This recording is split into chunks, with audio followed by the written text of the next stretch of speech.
Okay, I'll call the Common Council meeting to order, March 12th, 2019. Notice has been duly posted. Roll call. Mayor Joel Chilson, Here. Jim Benash, Here. Jerry Every, Here. Ron Jertson, Here. Jim Olson, Here. Kim Smith, here, Diane Wolf, here. Please stand for the Pledge of Allegiance.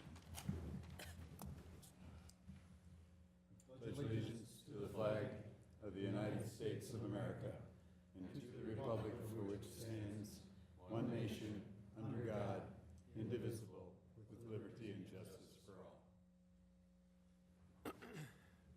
Thank you.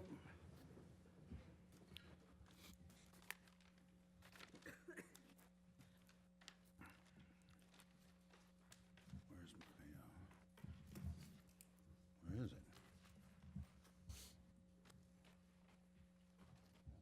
This one? Okay. The city council and subcommittee meetings shall be conducted in a courteous manner. Citizens, council, and committee members shall be allowed to state their positions in an atmosphere free of slander, insults, obscene remarks, threats of violence, or use of council or committee as a forum for politics. Sufficient warning may be given by the sergeant-at-arms at any time during the remarks, and in the event that any individual shall violate the rules of decorum heretofore set forth, such person may be cut off from comment or debate. Thank you for maintaining decorum.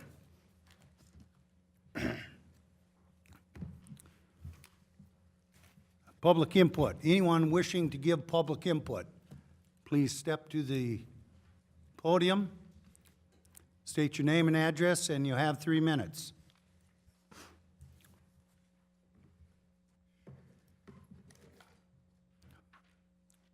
Kevin Knack, 319 Locust on Alaska.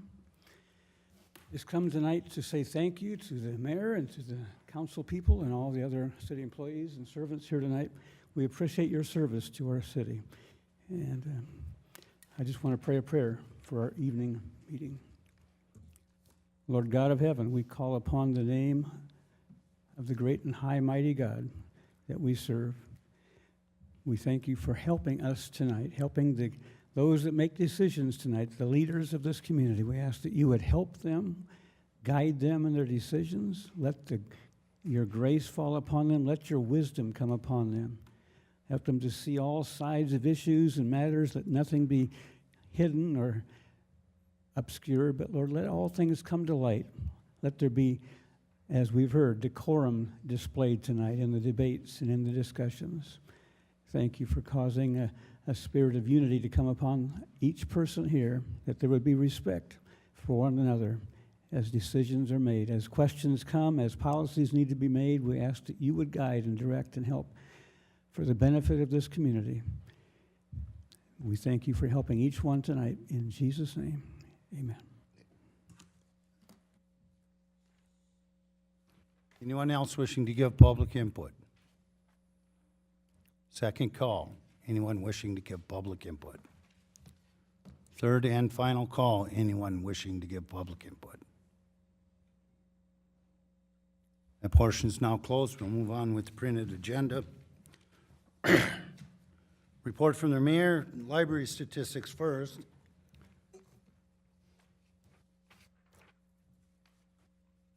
Well, we're moving along again. In February, we had circulation of 14,773 items. For year-to-date, circulation of 29,587. Room rental of $50, bringing the year-to-date total to $175. So the library continues to be a shining star for us here in the community, something that all of us can be proud of. So thank you. I know we have somebody in the back here that is. So thank you for all you do for us. Recognition of the City of Onalaska as a recipient of the 2018 Chamber of Commerce Regional Progress Award. Mr. City Administrator, would you like to address that, please? Certainly. Last Monday at the Chamber of Commerce annual dinner, both the mayor and I had the opportunity to speak, as well as representatives of the Scogan family, DBS, the designer and designer of the Dash Park, as well as, Jared, name of Your brothers. thank you. Weezer Brothers, my apologies to Weezer Brothers for forgetting that. The Regional Progress Award recognizes cooperation and collaboration in the projects, and the Chamber of Commerce recognized City of Onalaska and those parties for two distinctly different projects. Dash Park was created differently than obviously the public input with the Great River Landing. But both end up with the results. It's jumpstarting the development in our downtown area. So we were all able to speak to a group of, 400 or so attendees, I'd say, and were recognized for the work that was done on the recreational amenities in our downtown, which is now furthering and jumpstarting other development in the area. So our city administrator will have the plaque hanging proudly in his office, I believe. Is that right now? Okay. Okay, item C has been, Art Fahey called me and asked that we move this to the, now to the April agenda. So we'll keep moving it out until they decide they want to come up. We have nothing to talk about there. Recommendations for approval and/or possible action from the following committees, commissions, and boards. All items listed under the consent agenda are considered routine and will be enacted by one motion. There will be no separate discussion of these items unless a council member requests removal, in which event the item will be removed from the consent agenda and considered in the order of business in a non-consent agenda. Does anyone wish to remove anything from the consent agenda? Yes, Alder Smith. Thank you. Please remove item F from the Personnel Committee from the consent agenda. F.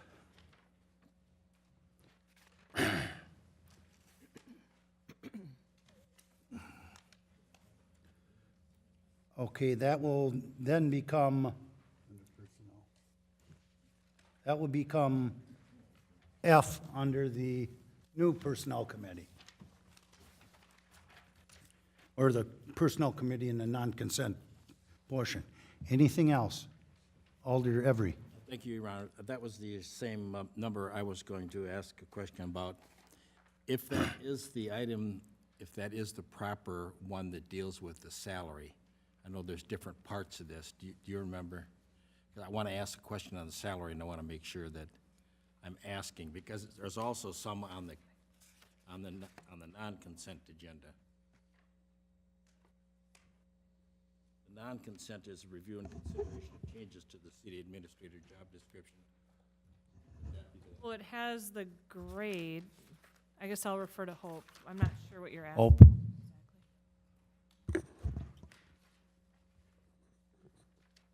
I think if you're looking to confirm what the pay scale is, that can be done through the job description. Otherwise, I think it needs to be the review and consideration of filling the city attorney, because that would discuss pay. There was an attachment into the actual contract, the new contract for the city attorney. No, that's gonna be a city position, so there won't be It a is not? contract. Okay.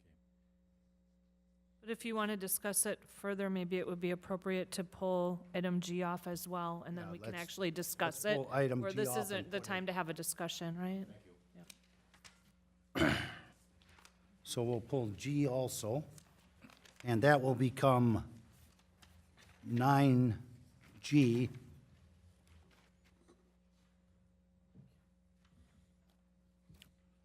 Okay, anything else?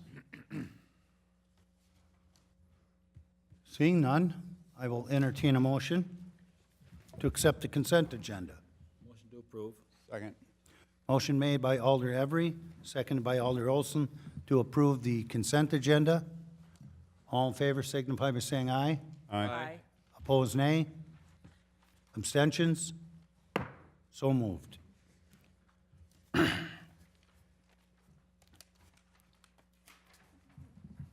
Okay, now, the recap is that we pulled F and G from the Personnel Committee on the consent agenda and put them as numbers 9, F, and G on the non-consent agenda. Okay?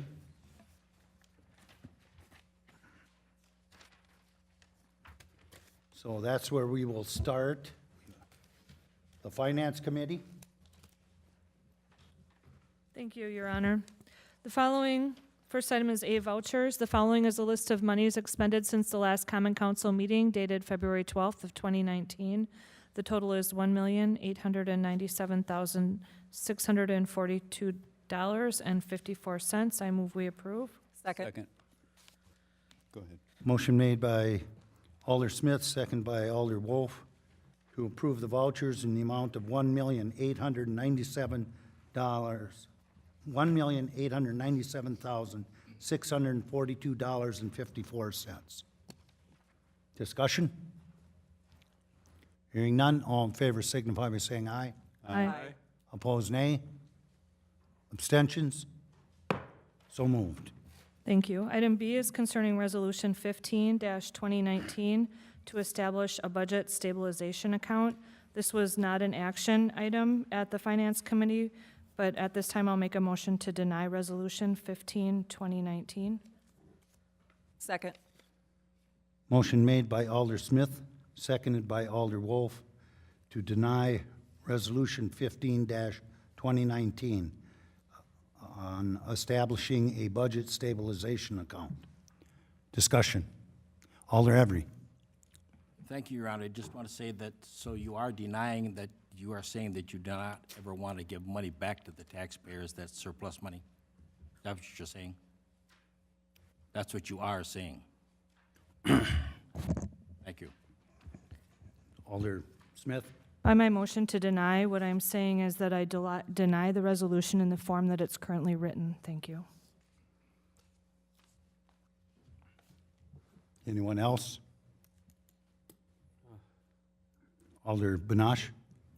I understand Jerry's conviction for the taxpayers, but I disagree with his statement that if I voted nay on this resolution, that it's denying the taxpayers getting any refunds.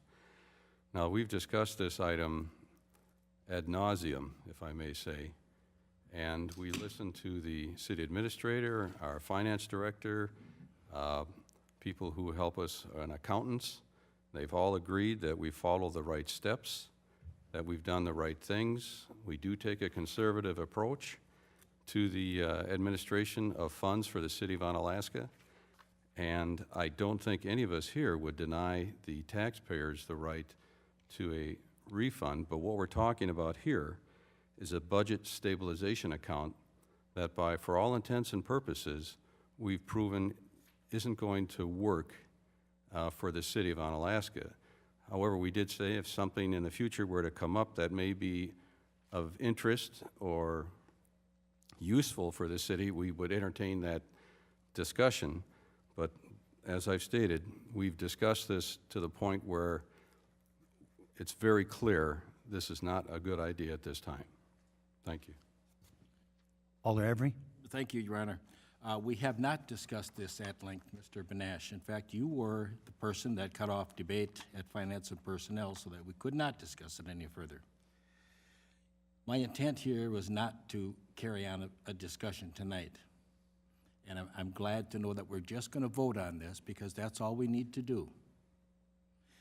There are some people that are using this, as a matter of fact, that are pretty prestigious. Wisconsin Department of Public Instruction, you might recognize that name, uses a budget stabilization account. The University of Wisconsin uses a budget stabilization account. There are several cities that do that. The League of Municipalities has an article, and that endorses that concept. And so there are people that are regular prestigious that are using it, and they seem to think it works pretty good for them in the state. There are several cities, and if you cared, you could go onto the internet and just bring that up, and the information is right there. And I do have the website here if you're interested. But as a matter of fact, you folks used a form of this yourself in November when you passed the budget. Do you remember? You took $150,000 from the surplus and used it to lower the levy. You did it. It's the same thing. So that's really how hard it is, folks. It's nothing more than earmarking a portion of a surplus, if you have it, to earmark to keep the levy stable. So that was what I wanted to do, hoping maybe we could, and if you remember what I was asking, that we just refer it to a committee. And maybe, I mean, keep your fingers crossed, I won't even be around for this next round of committee meetings, you know? Jerry. But, yeah, I think it would be a good item to have under discussion. So that's all I wanted, John, and that's all I have to say, and call the vote. Yes. Just if I may respond, Jerry, I'm not on the Finance and Personnel Committee, so I couldn't make that decision to end discussion. What I did say was, I don't believe you can make a motion on a discussion item that was on the agenda. So just, that's a misstatement. And your mistake was that I think you can vote on any item that's on the agenda. That would be a matter for our attorney probably to settle. I didn't want to argue that point. And again, let's just vote and get on with it. Thank you. Okay. Now, understand how this vote goes. A vote in the affirmative is to deny. So voting yes means you want to deny this resolution. So all in favor of denying the resolution signify by saying aye. Call, please. Oh, roll call? Ron Jernigan? Nay. Jim Olson? Aye. Kim Smith? Aye. Diane Wolf? Aye. Jerry Every? No. Jim Benash? Aye. Thank you, Your Honor. Motion carries. Okay.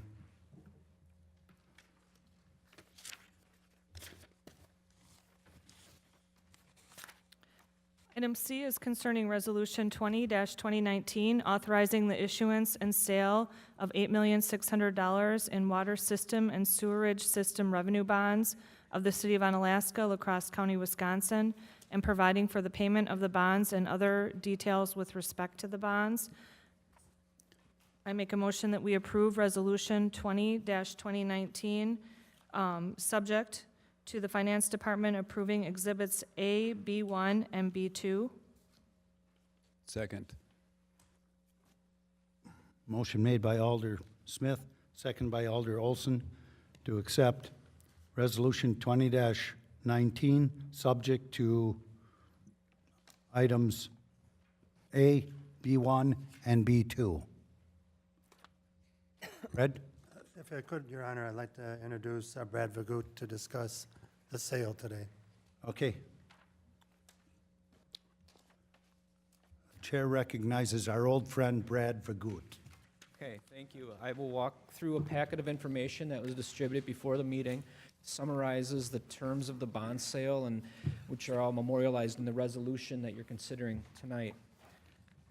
First, I would start by saying this was a very successful bond sale. The city was in the marketplace this morning.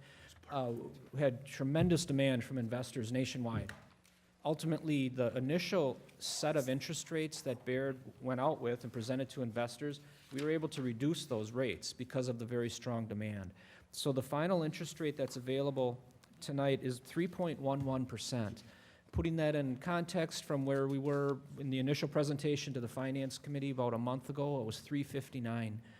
Changing that percentage to dollars, this saves more than $655,000 compared to the initial plan that was authorized, so very successful. In terms of one minor change, somewhat minor change, to what's posted on your agenda, the issue size is increased, and that's only because we finalized all of the terms today. So you're not funding additional projects or anything, it's just as we have final rates, we can finalize the borrowing amount. So the borrowing amount is $8,655,000 instead of $8,600,000. And the final resolution does reflect that. All of that resolution was finalized this afternoon by your bond counsel, Quarles and Brady. So this has annual payments beginning in 2020, the final payment 2039. And again, this debt is supported by the ratepayers of the system, so of the water system and sewerage system. This isn't a pledge of the city's taxing authority. I've attached the rating report from Moody's Investor Service. Moody's, based on a call that city staff and Baird had with Moody's, Moody's assigns this rating, writes the report, and this is the rating of the water and sewerage system, not a rating of the city in general. Very exciting news, though. Moody's assigns a AA2 to the water and sewerage system. That's somewhat unique, because that's the same bond rating that the city has in place for its general obligation debt. In my experience, you usually see a one-notch differential. You usually see a rating that's one notch lower for water and sewer bonds than you would for the city's general obligation bonds. So it really speaks to the strength of the system, the overall management and that's in place, the finances. All of those are very strong credit quality factors leading to the AA2 rating. Just to speak to some of the strengths of the system, the history of solid net revenue coverage, that is, the rates that are in place are appropriate to cover the expenses of the system. There's strong legal protections for the investors in the bonds. That has to do with the coverage, 1.25 times coverage, a debt service reserve fund, a pledge from the city to, really a moral obligation pledge of the city to backstop shortfalls in debt service. So that's, those strong legal protections help to secure this high bond rating. Some of the challenges that Moody's points out, the size of the system is somewhat modest, somewhat on the small side compared to other like systems throughout the country. The maintenance of the strong coverage, so that is the rate, really where you're setting the rates, is going to depend on increases, future increases to those rates, and then the PSC review of the rate-setting authority of the water system is also identified as a credit challenge. So, flipping the page of the rating report, I just want to point out factors that could lead to a downgrade. That's a reduction in the bond rating. First, if there'd be a material contraction of the size of the system, if you lose larger users or if you lose residents and the system contracts, that could put downward pressure on the bond rating. And also Moody's cite if there would be a failure to enact the rate changes that are anticipated, specifically on the water side, that could put downward pressure on the rating. So nothing in the near-term horizon to raise red flags, but certainly something that you as elected officials will want to monitor. Again, overall, very successful bond sale today, substantial savings from where we were from the planning stages to today. And with that, I'd be glad to go into more detail if you like, or answer any questions. Brad, I guess for Brad, so if I'm hearing you correctly, for operation purposes, it would be best to retract this resolution and then state it for $8,655,000. Yes, the resolution Rather should be... than amendment, because as these documents slide through the whole process, amendments can make it messy. And you do have that final resolution with that size, that was received today by the city. That's why you wouldn't need to do an amendment. You could adopt that resolution at $8,655,000. The one that was handed out tonight. I withdraw my motion. Are we sure we have to withdraw it? Because Yes. this says $8,655,000. But the That ordinance, isn't what I said, though. that's not what he said. Oh, that's not what you said? No. Okay. Okay. Okay, withdrawn. So then the appropriate motion would be for the 8,655,000. The same language you had used, except not from the agenda, from the title of the resolution. If that makes sense. Okay. Thank you, Brad. Okay. Thank you, Brad. I move that we approve Resolution 2019, a resolution authorizing the issuance and sale of 8,655,000 water system and sewerage system revenue bonds of the City of Onalaska, La Crosse County, Wisconsin, and providing for the payment of the bonds and other details with respect for the bonds, subject to the Finance Department approving Exhibits A, B1, and B2. Second. Sorry about that. Okay, motion by Alder Smith to approve or second by Alder Jurtson to approve resolution number 20-2019 in the amount of $8,655,000 with, in respect to attachments A, B1, and B2. Discussion. Hearing none? All in favor signify by, roll call, excuse me. Jerry Every. Ron Jertson. Yes. Jim Olson. Aye. Jim Benash. Aye. Diane Wolf. Aye. Kim Smith. Aye. Very good. Motion carries. Personnel Committee. Thank you, Your Honor. Under item 9A, personnel review and consideration of changes to the city administrator job description. This was not a action item at committee, but I move to approve. Second? Motion made by Alder Smith, seconded by Alder Benash to approve the changes to the city administrator's job description. Discussion? Yes, Hope? So the changes on the job description really are on page, that says 37, but on the third page of the document, when we were looking at the ordinance and reviewing the information, similar to what we did with the police and fire departments when we updated those ordinances, was to take the job description duties out of that and really leave it in the job description. But a couple things that were in that ordinance that we changed in item G under related job functions, and that's acts as the city's public information officer, and then also the director of emergency operations center. So just kind of taking that language and putting it in the job description, so that, because that's the only thing that really wasn't in there from the ordinance. So that's why we have that change. Thank you.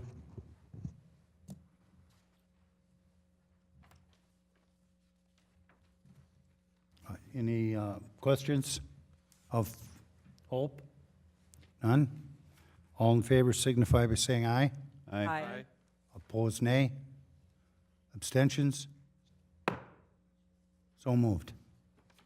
Thank you, Your Honor. For item B, I'd like to turn this over to Jim Benash, Council President, as he's been working on this item. All right, as we've been doing, is reviewing not only the job description of our city administrator, but we're also looking at how the performance is to be evaluated by our city administrator. And in your packets this evening are some ideas, possibility for how the alderpersons would look at the performance of the city administrator, and also as the department heads would also review the job performance of the city administrator. And it was brought forward tonight so that we could look at this in open session and discuss what each alderperson thought after they've had an opportunity to review this and give any of their opinions, changes, additions, corrections, and help us move forward with the job evaluation how we will perform this in the future for the city administrator. So if anybody has anything that they'd like to contribute or amend or add to, please speak up. Any comments, questions? Just so you know that Hope and I did go through this. Not only we looked at the internet, but I talked to another city administrator to see how they go about doing things. Hope has reviewed this and helped put this together. As a matter of fact, she did quite a bit of this, putting this together after she and I sat down and talked about it. So, Kim? Just under discussion, I think it's a good idea. I guess I'm a proponent of having all of the council members evaluate the city administrator. And so I favor this sort of a form. I mean, each council member could put as much or as little into any of the, some sections will be more applicable than others. It'd be an individual kind of option, but at least that way, each person would have equal opportunity to give input into the evaluation of our city administrator, which is a very valued position in our community. Thank you, Kim. Anybody else have any comments or? Council, you're okay with this? This is a policy decision, sorry. This is a policy decision, not a legal question. That's a clever dodge. Yo, Potomac two-step. I will note that there is nothing in this review about whether or not the city administrator is meeting the goals that are set forth for the city administrator. So the city administrator could ignore the goals that the council sets, and there's no check with respect to that within this document.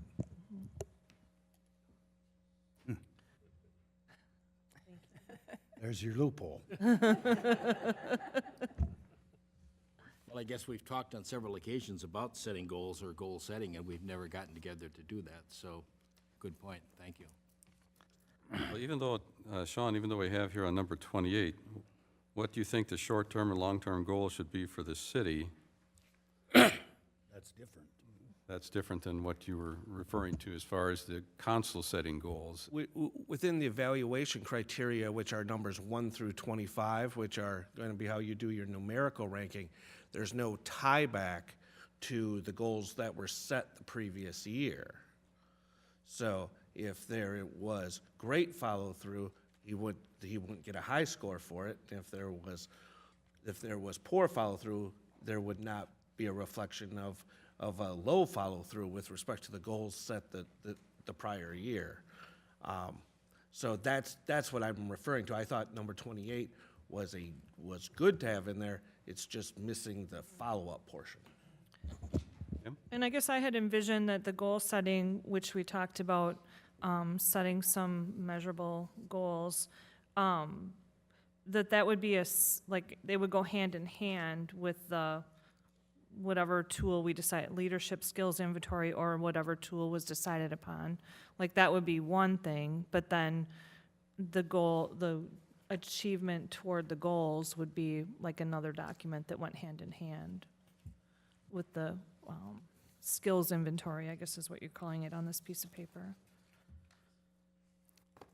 Hope, do you have anything on that particular subject? Typically, when our staff are given future goals, they're evaluated on whether or not they've met those goals through the evaluation process.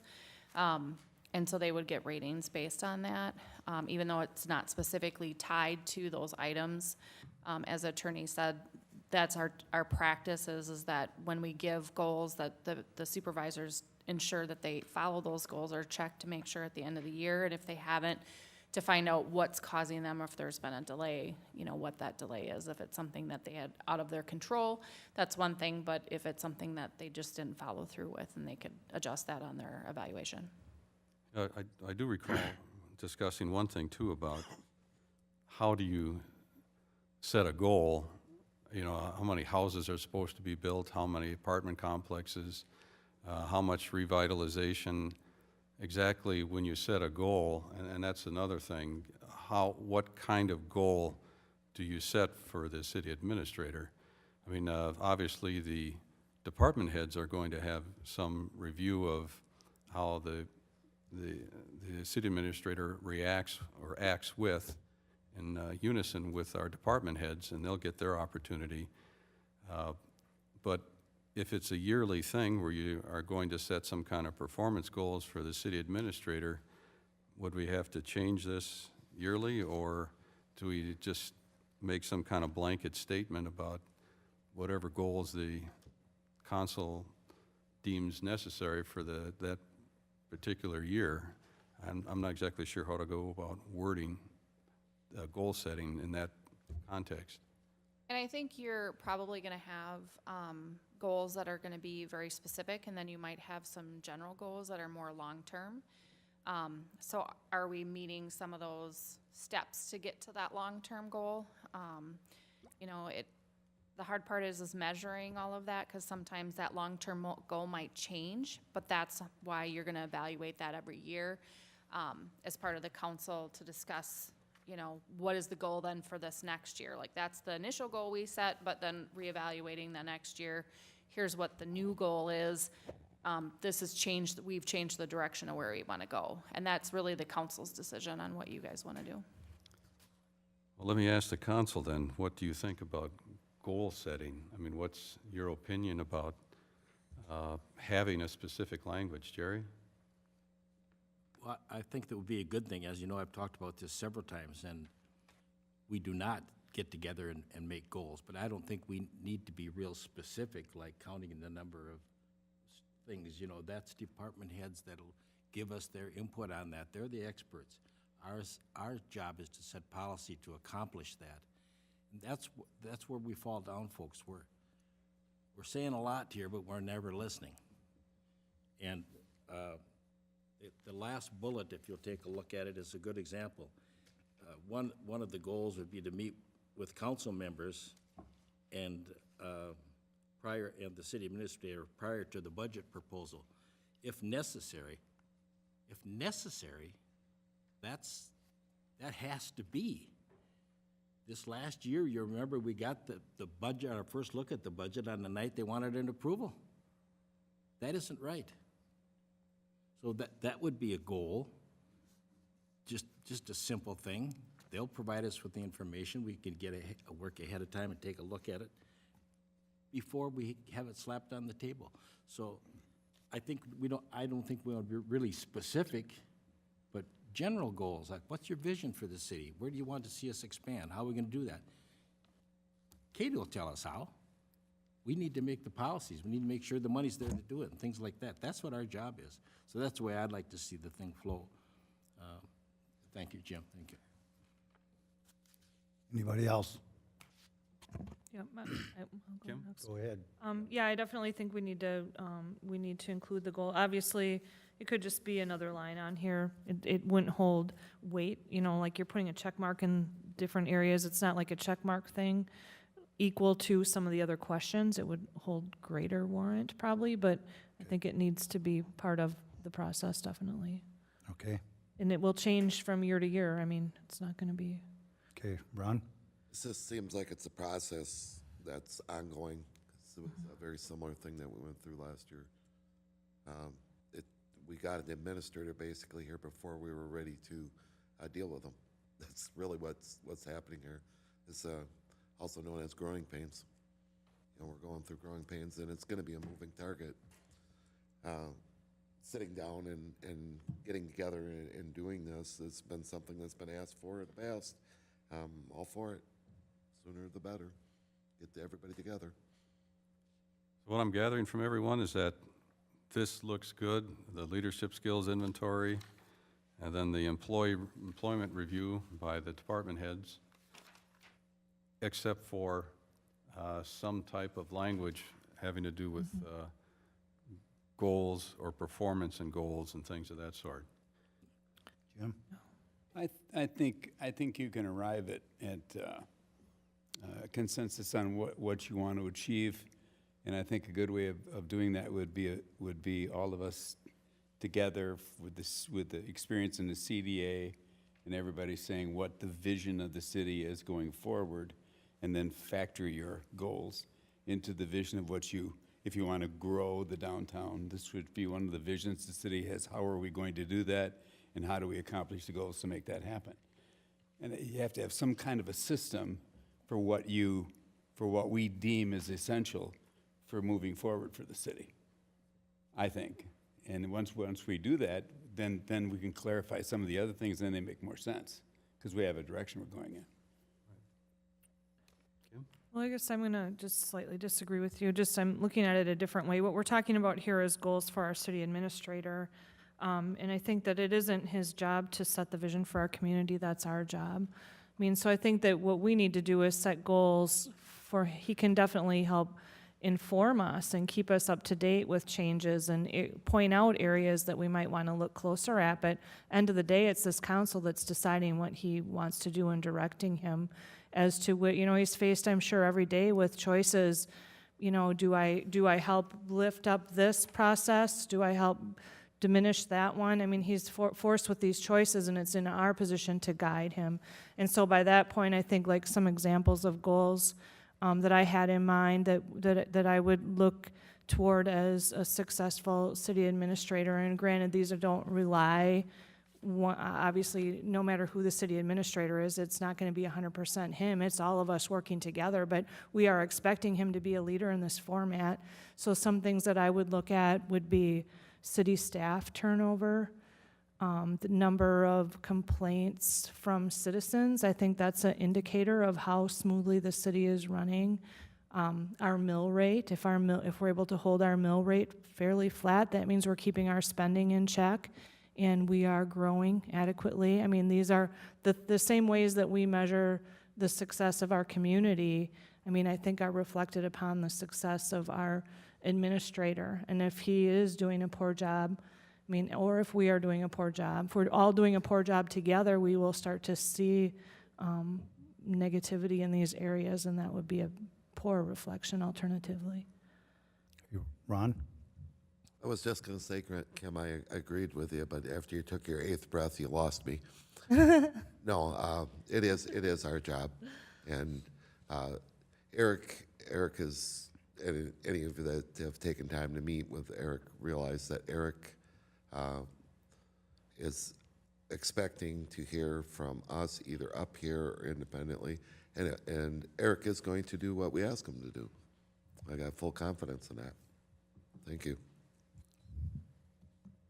Well, I like the idea of the city administrator because having a professional run the city, as you'll notice in our surrounding communities and counties, they have the same thing. So I think we're very fortunate to have a city administrator. And as far as what we need to do next, I think if I'm gathering enough information from everybody, we're in agreement with the format. It's just something to do with how do you goal performance or establishing some kind of goals through the alderpersons. And this is not something I hope we were going to actually agree to tonight, was it? Or is this something we were going to look at and then agree to it at the next meeting, or? I think the intent was to review the evaluation materials, because I think some of the future goal statements can come from each one of as long as it was approved, get it out to all of the alderpersons so that they can do their individual reviews and then put their goals, and then those can be combined into one document. So I think that was the intent. okay. Would it be agreeable that, for that very reason, to have everybody, perhaps, if they have something in mind, either, would it be a good idea to email you, Hope, then? Okay, and then I would get together with Hope, and we could put something together, and on the next agenda, we could add it for approval, because we basically, looks like the format is agreeable to everybody, but that one particular item is something we want to perhaps formalize a little bit more. Eric? Go ahead. Thank you. Speaking solely as administrator, not as the person being reviewed in the process, there are no clearly defined or established goals that finish the 2018-2019 council year. So I wouldn't get too hung up on the deciding of the goals for the document for the review of the previous year. I would move forward and suggest doing the review of the performance based on your knowledge of my knowledge, skills, and abilities and performance over the year. I do believe, as Jerry Every had pointed out, and I've asked for it several times, is be happy to direct my efforts in a way that those that I report to, meaning the council, would like it to go. But without those defined directives as to the direction of the city, it is a difficult situation. But I think that portion of the annual review of establishing future goals can be done over the next month, but I would urge the continuation of the process so that we can complete it in my 24th month, which is, wrapping up my second year, which is April. Yes. Alder Smith. So that being said, I think it seems like then the best way to proceed is to move forward with the evaluation documents that were in our packet, and then perhaps we could reconvene at our next regular meeting as a council, having a closed session item to establish goals for our expectations for the upcoming contract, I guess. Sounds like a good idea. Mr. City Administrator. Thank you, Mr. Mayor. I'll let the city attorney review this and maybe just be splitting hairs. But if we're talking about performance for me as the individual, that can be in closed session. But if we're talking city goals, that should be done in open session. That is correct. Obviously, one is fed from the other, but And I was referring to a specific goal, like having completed the evaluation, now let's look ahead and see what goals we would like to have our city administrator achieve personally in the upcoming 2 years. That was my intent, but not to say we couldn't talk about it. Okay. But it's for discussion. I mean, whatever you guys think. Oh, we need a motion to proceed.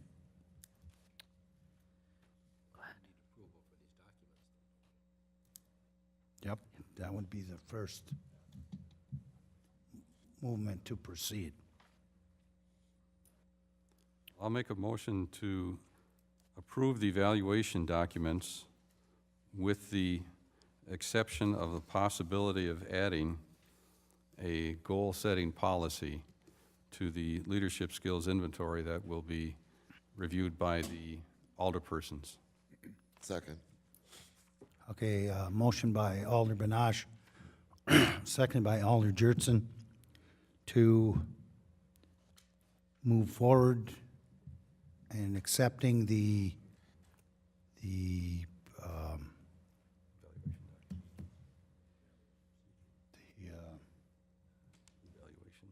evaluation form. Thank you. That's a senior moment I was having there. The evaluation form, discussion. Alder Wolf. Thank you, Your Honor. Just want to thank Alder Benash and also Hope for the time that you have both put for these documents. Thank you. Okay. Anyone else? Jim, did you have something? Okay. All, I can think of something, though, if you like.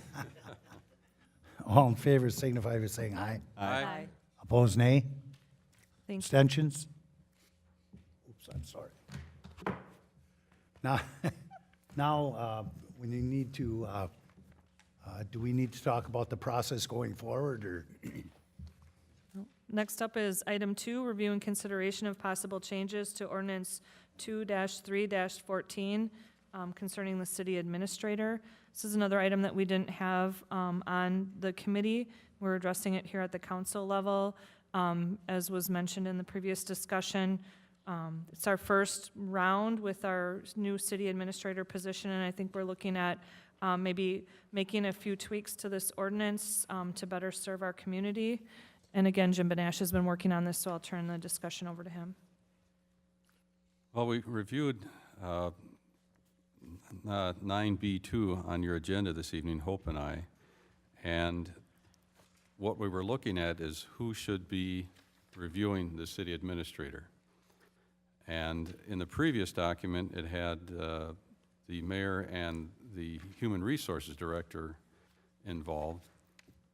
We looked at that, means myself and Hope, and came to the conclusion that perhaps it would be better to have the council members do the review with the human resources director being in advisory capacity. Now, that's not to exclude the mayor so much as it is because there may be some bit of a conflict there with the mayor being elected and the city administrator not being an elected official. So we felt this might be the best way to review the city administrator being done by the council members, with the human resources director being an advisory. So that would perhaps be the main change. Anything else, Hope, that you have in here? And this is really just discussion about possible changes that you would like to bring forward, because legal has not had an opportunity to review anything, but there's just some discussion for possible changes. But like I said earlier, looking at some of the ordinance items, I think there's two or three that were specifically authority items. The remainder were more job duty related, so we wanted to pull those out of the actual ordinance, because I don't think that makes sense to have it there. But then I think looking at what does the council want as the, evaluating authority for doing the performance evaluations in the committee. And Eric and I had talked, and Jim Benash and I had talked, and Eric supervises me, so it's a little awkward if I'm on the committee. So I fully will support whatever the council will do, and I'll be a support advocate for this group and the upcoming groups, but I feel like that really needs to be what the council wants to do and who wants to be on that committee. And that's a decision for this group. One of the other things that was brought up was who would be on the committee. The city council president would be one, and would it be the F&P chairman? And if the F&P chairman happens to be the city council president, then it would be up to the council to decide who the other party would be, and putting all this together and then presenting it to the city council. So again, it's up to the members here to give some input on what you think about the proposed ordinance and any additions, corrections, amendments. Thoughts? Yeah,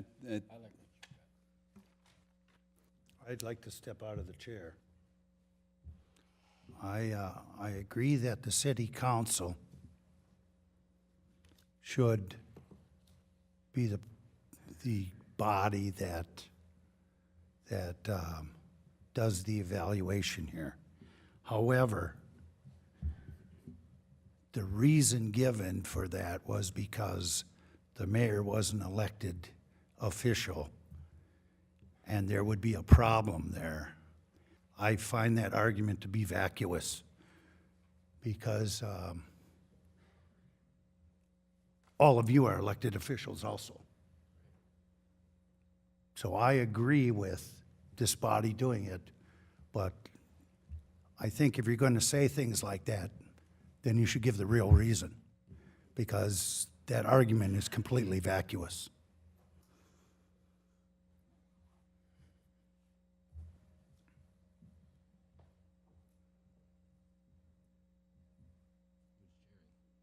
I guess I am.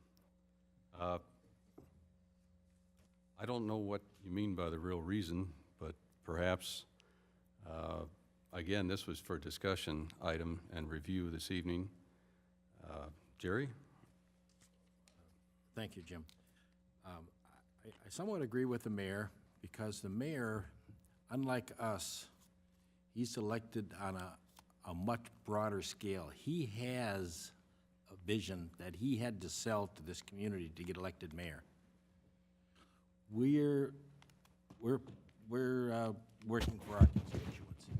It's a little bit just as important, but it's done little pieces at a time by us. The mayor sees the big picture. So I really think it's important for him to have input into this somewhere along the line, and I don't know just where that would be, but I don't either. that's why the mayor, that's how the mayor of the city is elected, by his vision for the city.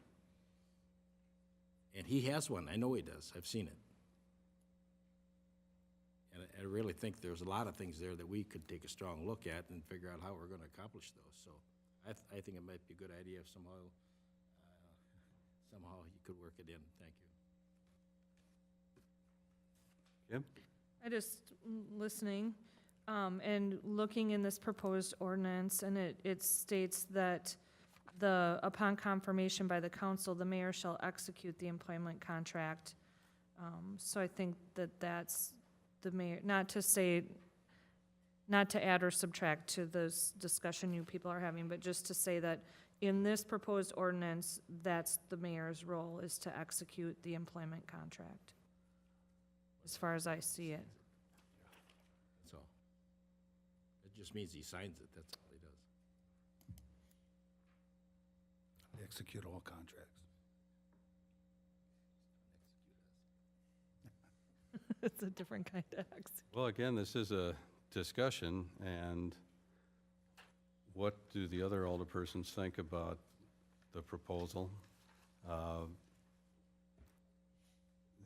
Having just the alderpersons make the evaluations, Mr. Mayor? Again, I agree that this is the body that should be making that decision. So I just want you to know that I'm not looking for another job, so.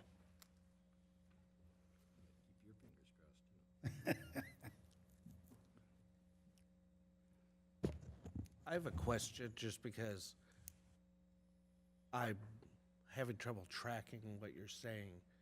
The proposed ordinance says that the committee will be 2 council people.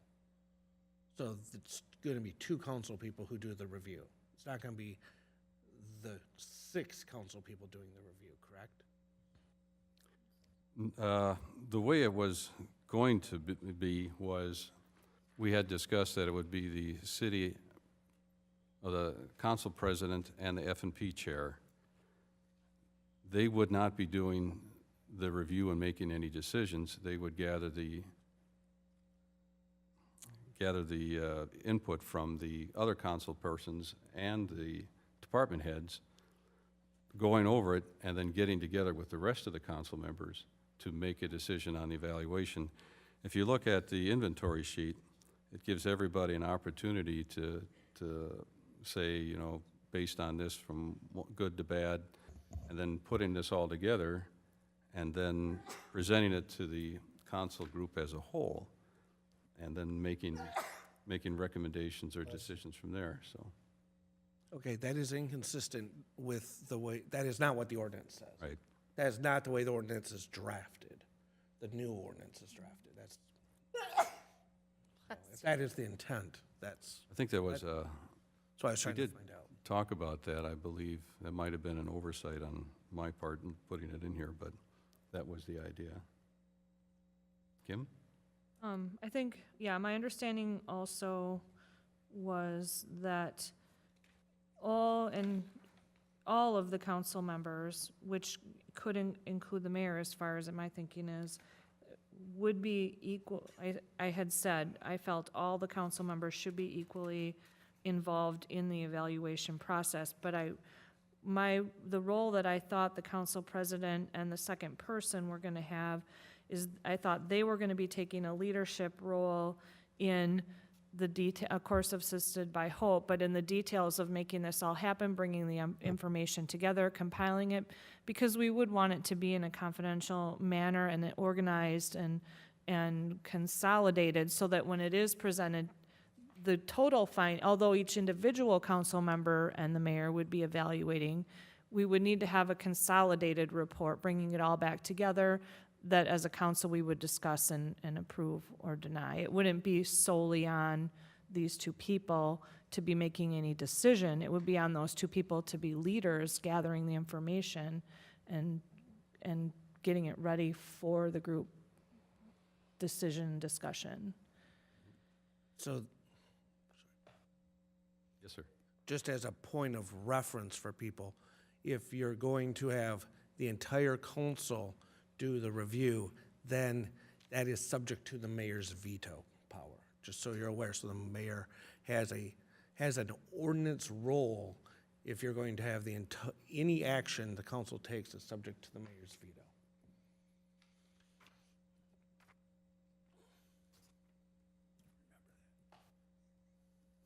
All the more reason to involve them in the process.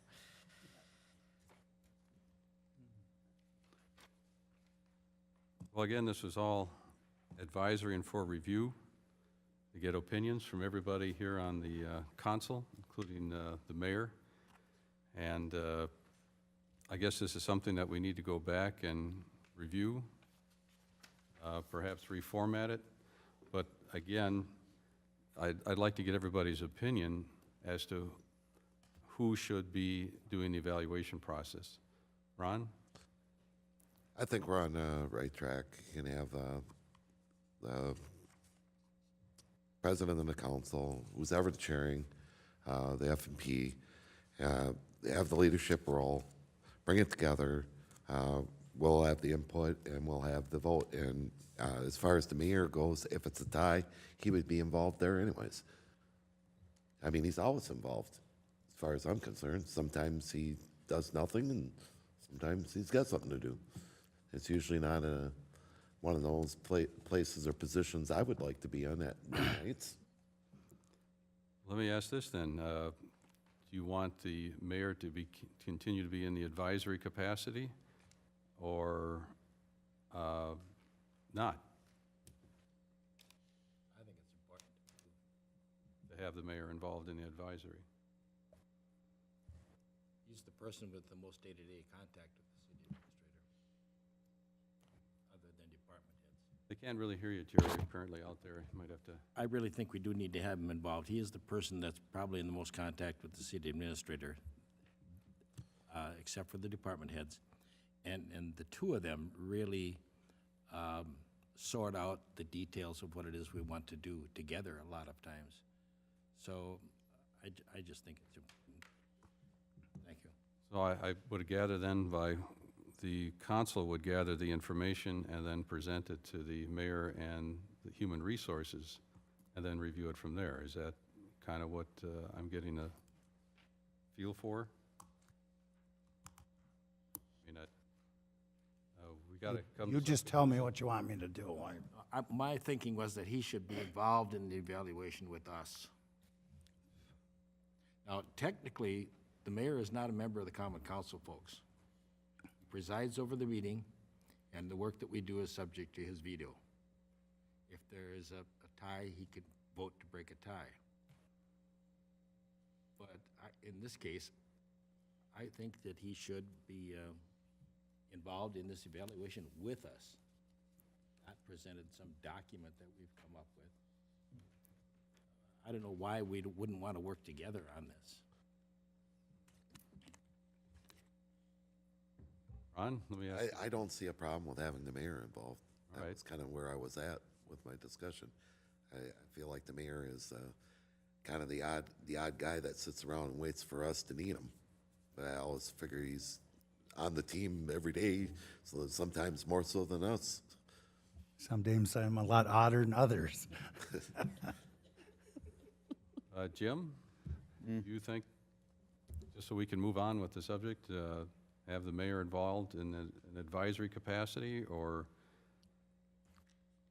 actually involved in evaluation? Myself, I don't think the mayor should be involved in evaluation, but I do think if what I'm hearing right is everybody thinks that the mayor should be involved in advisory capacity, perhaps. Well, I'm kind of torn in that situation. I don't, I think the city administrator should answer to us, the common council, as to whether he's doing a good job or not. But if the mayor's position has the power to veto, that has to be considered. All right, fair enough. Diane? Yeah, I have to, I mean, I see both sides of it, but I like what what Alder Olson just said, that, and quite honestly, I'm not really sure what Mayor Chilson is talking about, this other reasoning. I don't know about it. I don't really care to know about it, but, because I'm going to just be up front and say what I feel. But I have to agree with Alder Olson. I think if he has the power to veto, I think he should be, and even if he didn't, I think he should still be involved in some capacity. Just because of the office, just due to the office. Kim? Yeah, I guess I never imagined that the mayor wasn't going to be involved in some form. And I'm just listening to what everyone's saying and thinking about how logistically to make it work in the real world. You know, how to turn what everyone's saying into something that's executable. And I think that how I envisioned it when I was thinking about it before the meeting was that the designated people were more like administrative and getting everything together, but the council people, the 6 council people were all equals in the evaluation. And I guess I didn't really fully explore what the mayor's role is, and I thank him for pointing that out, because I mean, that's obviously my error for not been thinking about that. So that being said, I would think that the fact of what the city attorney said, if all the council members are participating, then the mayor does, he is in the game. And I think that it would be prudent then to have him included in the process, meaning present, listening, making comments as he wanted, as would any member, just as he does right now, as this committee. I think it should function the same way. And that those people that are being designated, to me, it was more just an organizational thing, not that they were going to have more say in the outcome of the evaluation. I thought we would come to that as a consensus because, as you know, I believe in the strength of the committee and the diversity. Thank you.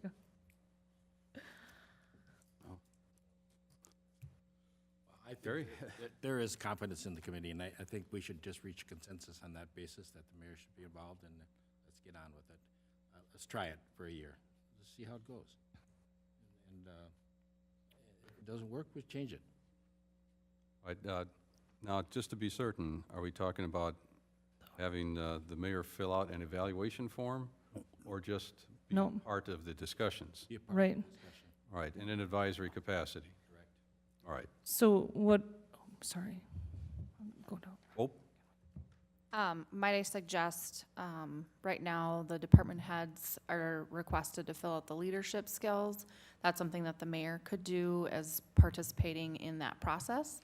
And then sitting through the meetings and adding any comments that he may have. Just throwing something out. Mr. City, oops, you're running this. No, All right, you have it until the vote. So. okay. Eric?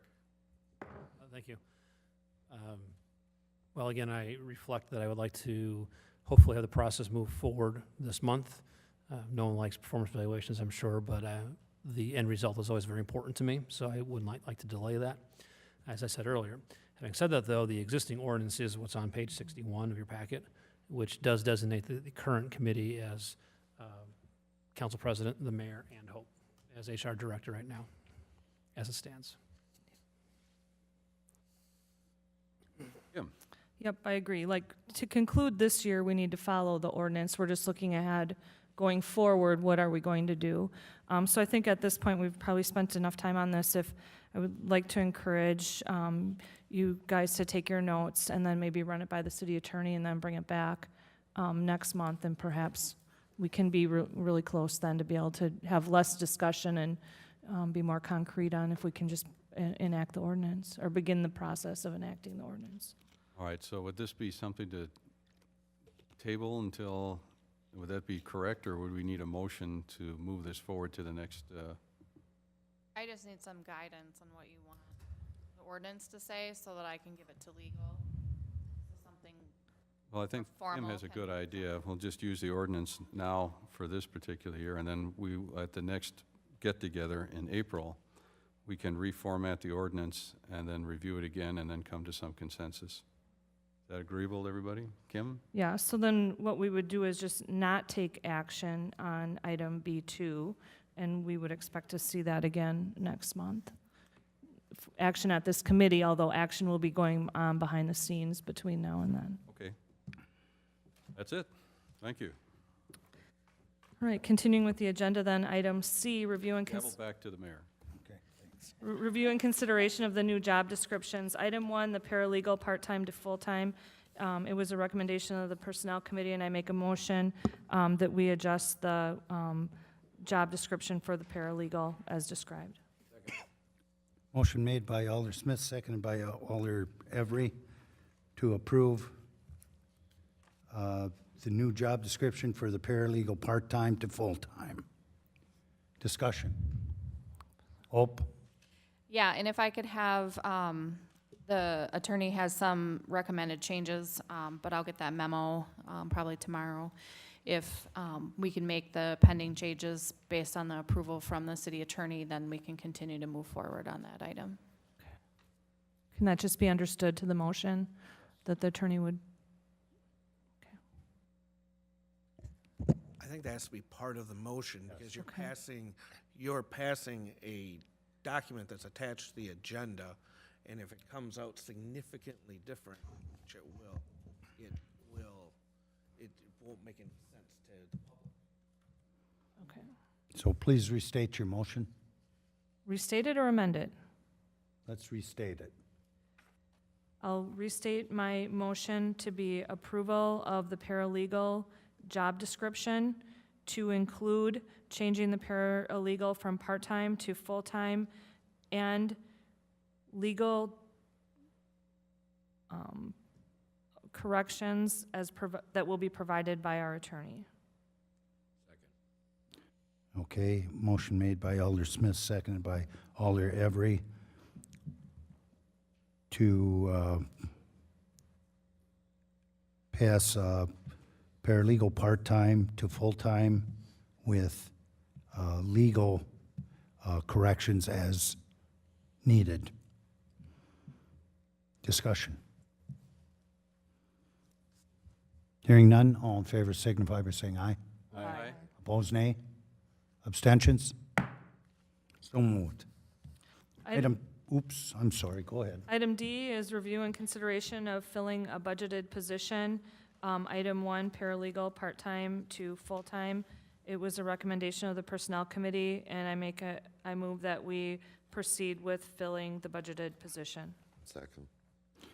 Motion made by Alder Smith, second by Alder Jurtson, to move the paralegal budgeted position from part-time to full-time. Discussion.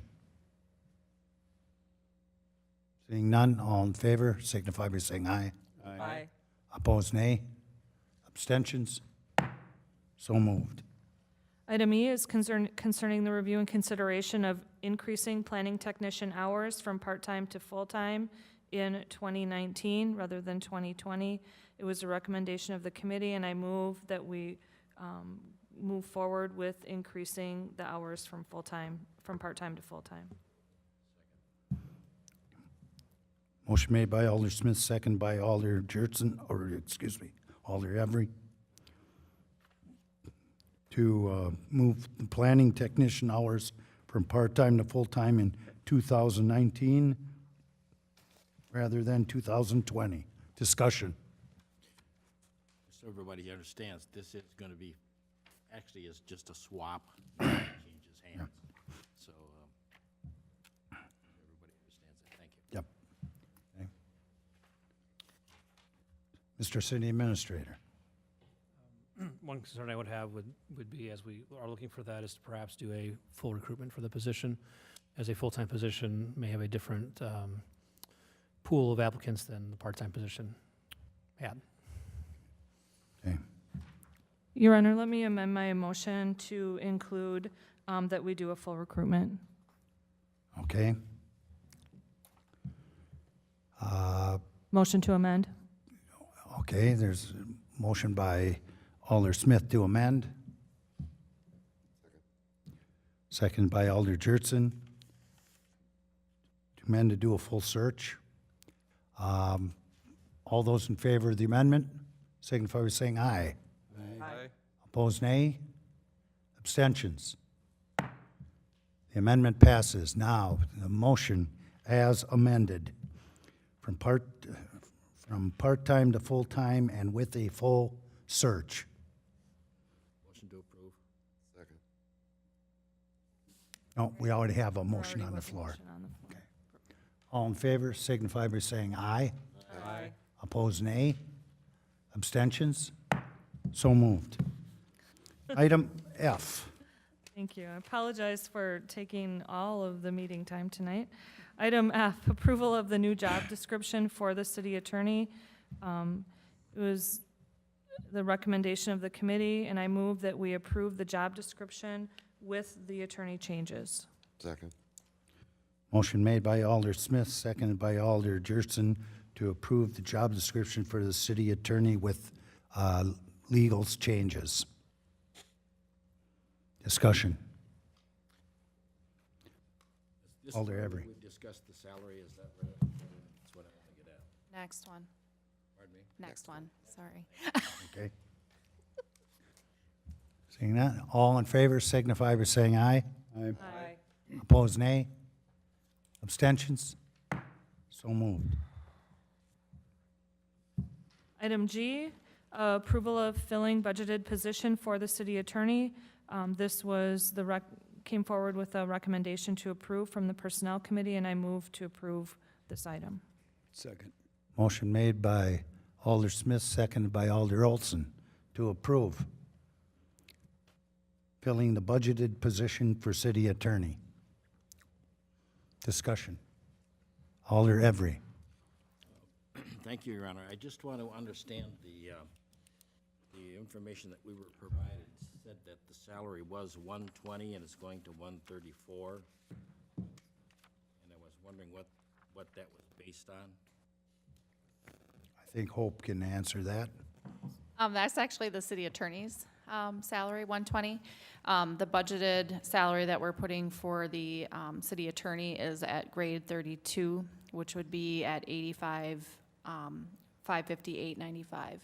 So that's what we had budgeted for mid-year, obviously splits and things like that. So I think what you're looking at is the city administrator's salary based on the existing contract was at 120. City administrator is what I'm looking at. Yeah, we're looking at the city attorney position.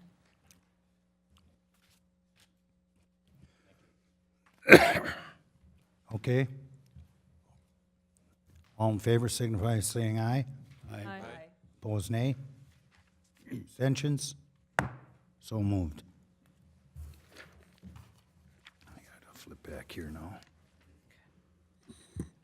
Board of Public Works. Review and consideration of 2019 Abbey Road reconstruction bid. Jared? Thank you, Your Honor. I have included bid tabulation for today's bid opening. The city did receive 3 responsive bids to the project. City staff is recommending Gerke Excavating with the base bid, alternate 2, 3, and 4 for a total bid of $1,536,651.19.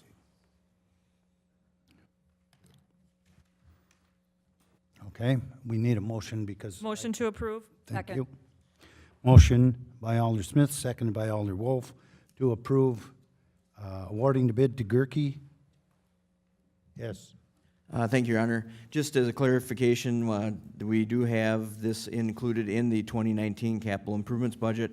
We did have $1,521,000 budgeted in the 2019 capital improvements budget for this project. We had an engineer's estimate of $1,510,000 for the project, so we did come in with a base bid under what was estimated.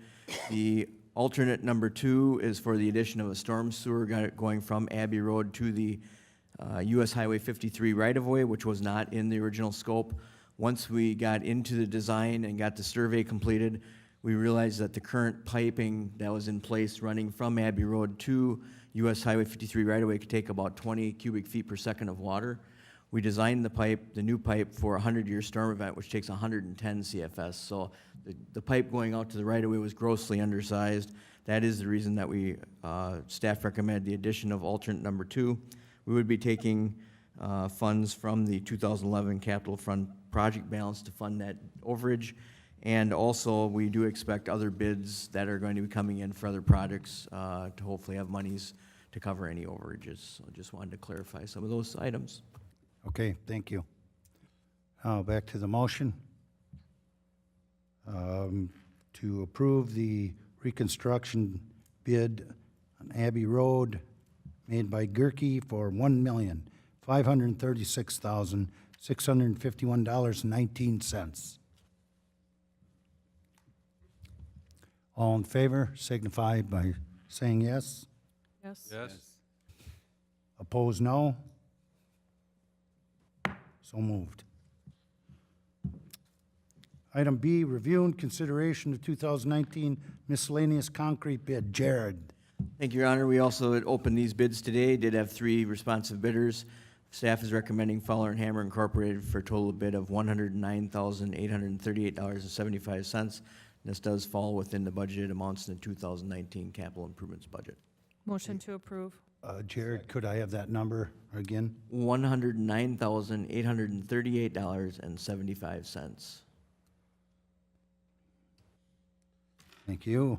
Motion made by Alder Smith, second by Alder Olson, to approve the miscellaneous concrete bid, $109,838.75. All in favor signify by saying aye. Aye. Opposed, nay. Abstentions? So moved. Alder Benosh, Room Tax Commission. Okay, number 11. What I wanted to do is just kind of bring to the forefront what we've been doing on the Room Tax Commission, and if anybody had any questions about the direction. As what we ended up last year, we did have money to put into our account. We have, follow along on some of the notes, we've agreed to pay for the pier that will be going in down by the Great River Landing. We've had some discussions about taking care of the Wi-Fi over at the Great River Landing and increasing that. There were some problems with the existing Wi-Fi and also adding perhaps some cameras in general areas where we might be remiss in seeing any vandalism that might occur. And should the sculpture be put up by the Great River Landing, we'd like to have some kind of camera facing that direction so that we can monitor what goes on. And as far as other things in the Room Tax Commission, we had a new member put on. Other than that, being at the La Crosse County Convention and Visitors Bureau, which if you're on the Room Tax Commission, you're also a member of the board. If there's any questions about what's going on there, I'd be happy to answer them. But as far as what's going on in the Room Tax Commission, you have any questions for me, be happy to answer them, or a direction or things that you'd like to see, let me know, and we'll see if we can institute them. Be it advised, though, we are strictly limited as to what we can use the funds for, so that does put a bit of a hamper on it. Okay, Thank you. thank you. Alderperson Wolf. Thank you, Your Honor. Comments on recent city shop walkthrough. I'd just like to take a moment to thank Jim Prindle for taking the time to meet with me last month. I hadn't been to the Public Workshop facility for a number of years and wished to have a walkthrough to reacquaint myself. As we walked through, he introduced me to a number of our employees.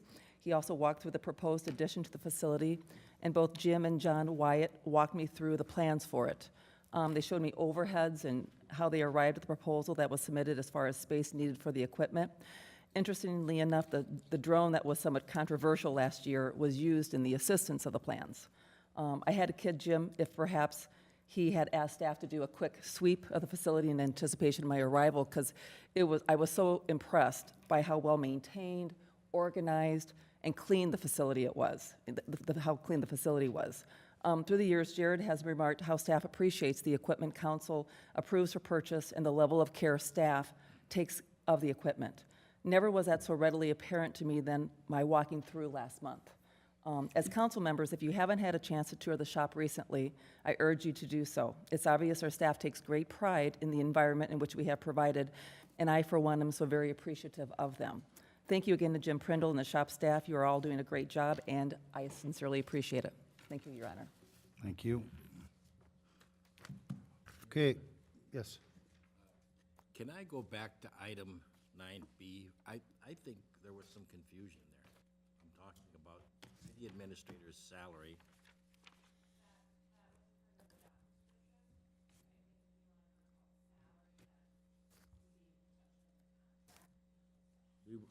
We were provided with a copy of the contract. Okay, this is the first contract, 120,000. I was here. Okay. This is a different one that we have in here. All it says it's effective May 1st, 2019. Excuse me, Council. we need to take an action one way or the other. And I think because this, either a motion to reconsider something, or we need a motion to go into closed session at which that contract is going to be discussed. So I'll straighten it out with Hope. I'm sure it's just under. Okay.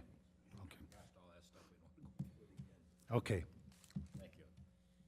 Closed session, to consider a motion to convene in closed session under section 19.85, parent 1, parent E of the Wisconsin statutes for the purpose of deliberating or negotiating the purchasing of public properties, the investing of public funds, or conducting other specified public business whenever competitive or bargaining reasons require a closed session.